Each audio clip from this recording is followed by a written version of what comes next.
the third time that Matias has been... Oh! Balik mo rin, Matayas. Oh! Another... Oh! Usapang boxing, palitan ng mga malalakas na kamao. Minaliit at sinayawan, ganyan na lang bastusin itong ating kababayan. Binanta ang tatapusin sa laban, ganito hinamon ng ating Pinoy fighter na si Jundi Maraon mula Zamboanga ng kanyang maangas na kalaban. Pero dahil sa galit ni Jundi Maraon, inilabas na lang niya ito sa laban, kung saan pinasayaw niya rin ito gamit ang kanyang mga suntok.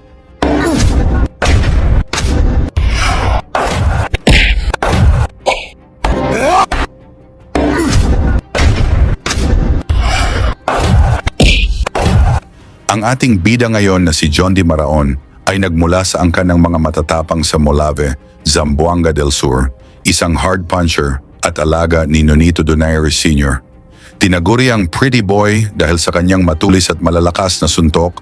Siya ay may record na 13 panalo, 8 talo at 10 knockout bago ang laban na ito. Naging WBO Asia Pacific Bantamweight Champion si Maraon matapos niyang talunin sa round 3 ang kapwa Pinoy na si Jason Higuera sa laban na ginanap sa Cebu. 3 buwan lang ang lumipas at kailangan ng depensahan ni Maraon ang kanyang titulo. Pero hindi ito magiging madali dahil haharap siya sa isang matibay at mabilis na mandirigma mula Tanzania, ang tinaguriang piston mover, si Anthony Matayas. Dala ni Matayas ang 23 panalo, 1 talo at 11 knockout at may matinding kumpiyansa na madali lang niyang matatalo ang ating Pinoy sa laban na naganap sa Ozamis City sa Pilipinas. Halika mga boxing fans, ating panoorin kung paano siya pinasayaw ng suntok ng ating Pinoy, itong maangas na kalaban.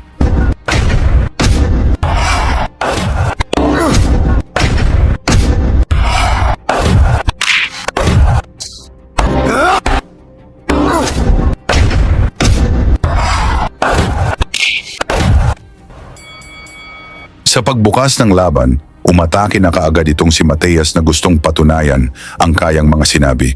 Ngunit maingat lang na pinag-aralan ni Maraon ang kahinaan ng kalaban. May crushing third round knockout over Jason Higuera. Sa mga hindi po nakapanood, ay kung paano po humilata si Ricky Hatton against Manny Pacquiao, ay mas grabe po yung nangyari ron.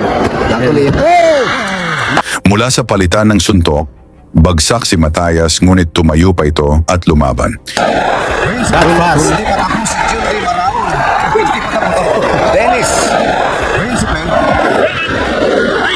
Isang straight. Ang ibinigay ni Jundi Maraon. And that was the same punch that floored Jason Higuera. Panood, kung paano po huminata si Ricky Hatton against Manny Pacquiao, mas grabe po yung nangyari ron. Medyo nadulas doon si Jundi Maraon. Now he's going for the kill. He knows that his opponent is in trouble, but he should take it easy. He will never be confident against these Africans. Bumabalik yung African, ha? Yes. Bumabalik si Matias. But that, right thing to do. Hindi siya nanggigigil. Showing maturity. Another left by Jundi Maraon. That left is really oh. Take it easy. Never be confident against these Africans. Bumabalik yung African, ha? Yes, bumabalik si Matias. Look at that. The pretty boy, pretty cautious right now. And that's the right thing to do. Hindi siya nanggigigil. Showing maturity. Another left by Jundi Maraon. That left is really powerful. Oh. Talagang malakas na yun. And Matias is dazed. Body shot by Maraon. Another left by Jundi. And now Jundi going for the kill. Matias is in deep trouble. And Matias missing a left, or rather right, jab by Maraon. Nagulat actually yung Afrikano to sa straight na binitawan ni Jundi Maraon. I think he has recovered. We're under 1 minute of this 12 round encounter. Right there by Matias. It'll be a short night.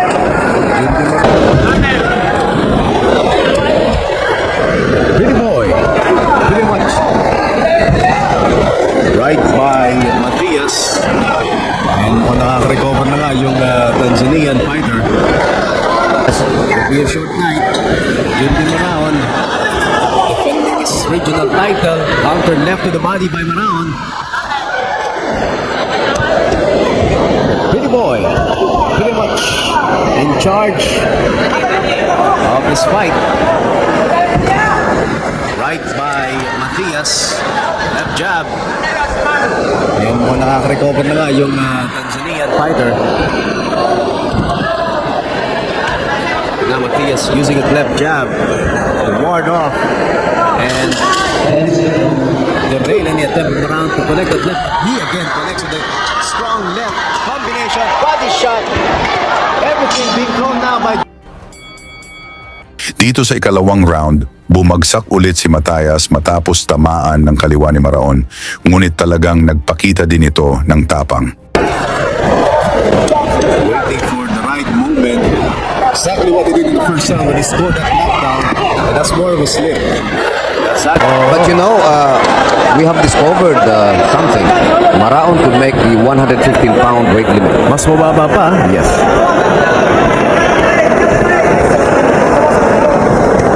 Ay Maraon, and I could just kung bababa pa yung super terrifying left body shot by Jundi Maraon,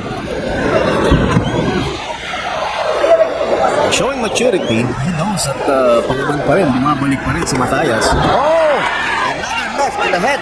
Mula sa solidong kaliwa ni Maraon, bagsak ulit si Matias. Ngunit nalampasan pa nito ang bilang ng referee. In this fight, grabe yung left ni Maraon.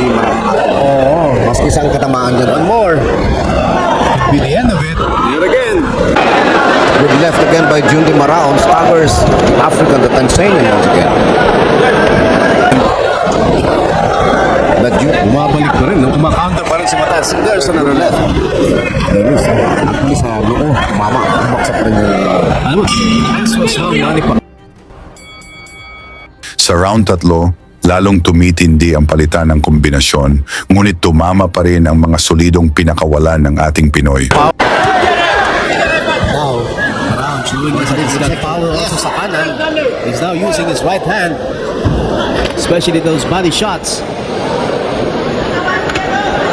good left there by Matias. That was a good left jab. And we're under 1 minute in the second. Kontra doon sa kaliwa yung kanyang footwork. Decent. Good left there by Jundi Maraon. Oh, Gusto ng pabagasakin ni Matias ang Pinoy, ngunit umaatras ito sa mga counter ni Kabayan. Decent. good left there by Could be. This could be the end of the fight. Going for the kill. Body shot. Countless blows.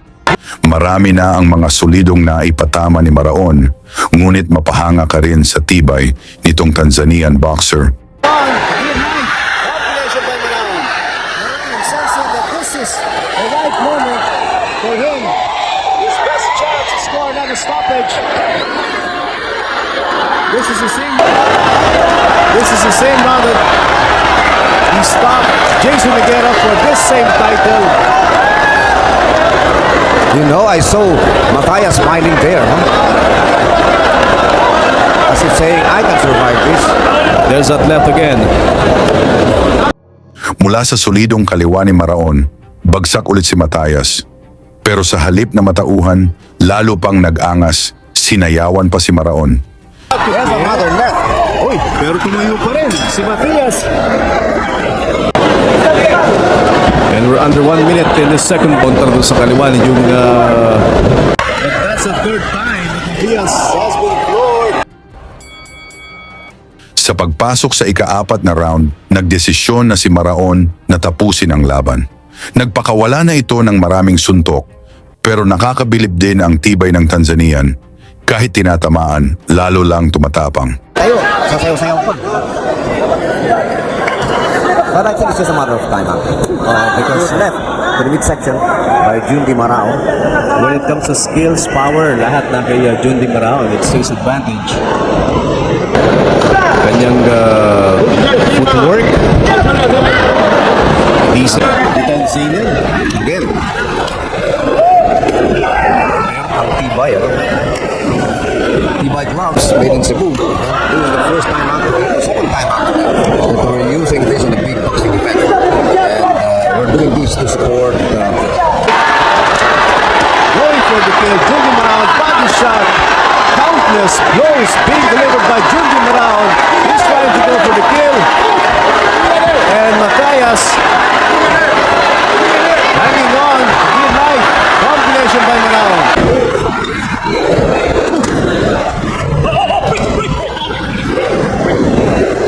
Matthias in black, Maraon in red. The undefeated fighter from Braveheart.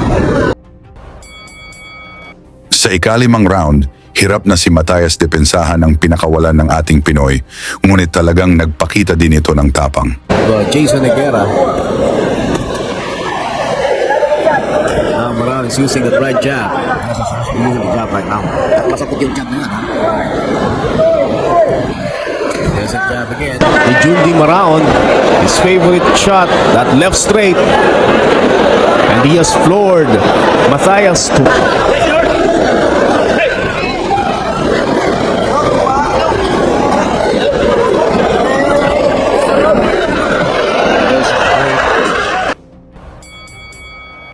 Tuloy ang aksyon dito sa ika-6 na round, kung saan lumalaban pa rin ang padala ng Tanzania. Still Junji Maraon. Na-time niya yung kanyang kaliwa. Always a threat para kay Matthias. Good right there. Matthias, good job.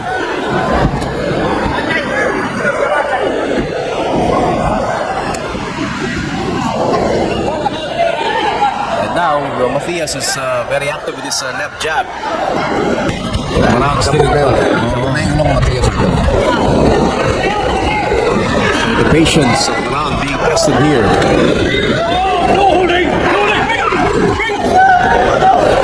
That's from Junji Maraon. Ito, isa na naman. Pinatama ni Junji Maraon.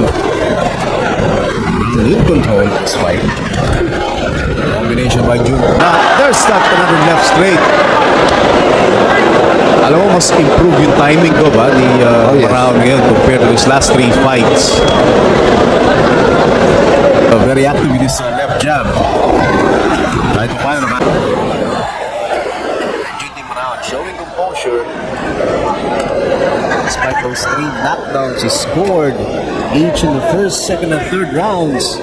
Mula sa isang solidong kaliwang kamao ni Maraon, ang tuluyang nagpabagsak kay Matthias. Rest of the rest. Another knockdown. This time. Thank you, sir. Thank you, sir. There's no more dancing here. No more dancing. No more dancing for Ito si Matthias, ha? And again, that left of Junji Maraon. That's it.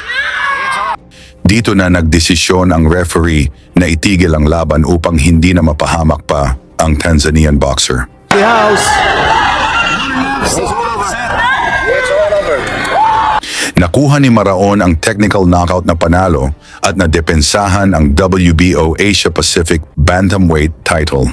Kung nagustuhan ninyo ang videong ito, huwag kalimutang suportahan ang ating munting tahanan. Lagi niyong sundan, huwag magpapahuli. Pag-usapan ni bakbakan, balita niya at laban. Mga Pinoy na di nagpapagapi. Salamat sa mga suporta na lagi nandyan.